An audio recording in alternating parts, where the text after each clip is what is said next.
Assalamualaikum warahmatullahi wabarakatuh. Perkenalkan, kami dari kelompok 1 akan menampilkan hasil diskusi kami, yaitu tentang prinsip-prinsip rancangan percobaan. Sebelum itu, saya akan memperkenalkan anggota kelompok saya terlebih dahulu.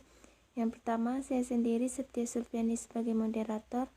Yang kedua, Amna Fadila. Yang ketiga, Dinda Sirrahayu Kurti. Yang keempat, Nadia Utami Sadikin. Dan yang kelima, Cornelia Sabebengen.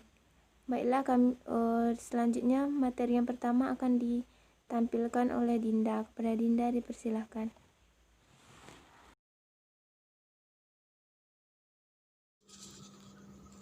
Baiklah, terima kasih kepada moderator.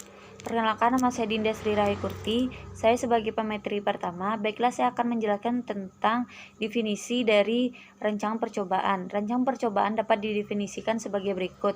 Yang pertama sekali, prosedur yang digunakan untuk mengumpulkan data dalam sebuah penelitian. Yang kedua, prosedur untuk menempatkan pemberlakuan ke dalam suatu unit percobaan dengan tujuan untuk memperoleh data yang valid atau memenuhi syarat ilmiah. Rancangan percobaan dapat diartikan sebagai berikut. Percobaan adalah suatu tindakan atau pengamatan khusus yang dilakukan untuk memperkuat atau meniadakan sesuatu yang meragukan, khususnya untuk hal-hal yang kondisinya ditentukan oleh peneliti sebelumnya. Percobaan adalah suatu tindakan dilakukan untuk menemukan beberapa prinsip atau pengaruh yang tidak ada atau belum diketahui untuk menguji atau menguatkan, serta menjelaskan beberapa pendapat atau kebenaran yang diketahui sebelumnya. Jadi, perancangan percobaan adalah suatu uji atau sederetan, baik itu uji yang digunakan statistika deskripsi maupun statistika inferensi, yang bertujuan untuk mengubah data yang bersifat input menjadi output yang merupakan respon dari percobaan. Mungkin hanya itu yang dapat saya sampaikan. Selanjutnya akan dijelaskan oleh pemateri kedua. Baiklah, materi selanjutnya 10.2 yaitu tujuan suatu percobaan. Adapun tujuan secara umum dari suatu rancangan percobaan adalah yang pertama, memilih perubah terkendali dalam kurung X yang paling berpengaruh terhadap respon dalam kurung Y.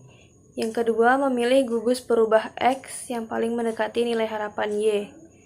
Yang ketiga, memilih gugus perubah X yang menyebabkan keragaman respon paling kecil. Dan yang terakhir, memilih gugus perubah X yang mengakibatkan perubahan berubah tak terkendali paling kecil. Baiklah, sekian penjelasan saya. Selanjutnya akan dijelaskan oleh Nadia Utami Sadikin. Kepada Nadia dipersilahkan. Selanjutnya yaitu tentang prinsip dasar percobaan.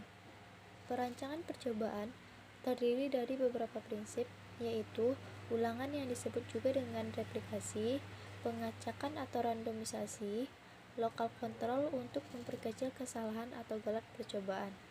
Baik, yang pertama yaitu ulangan replikasi.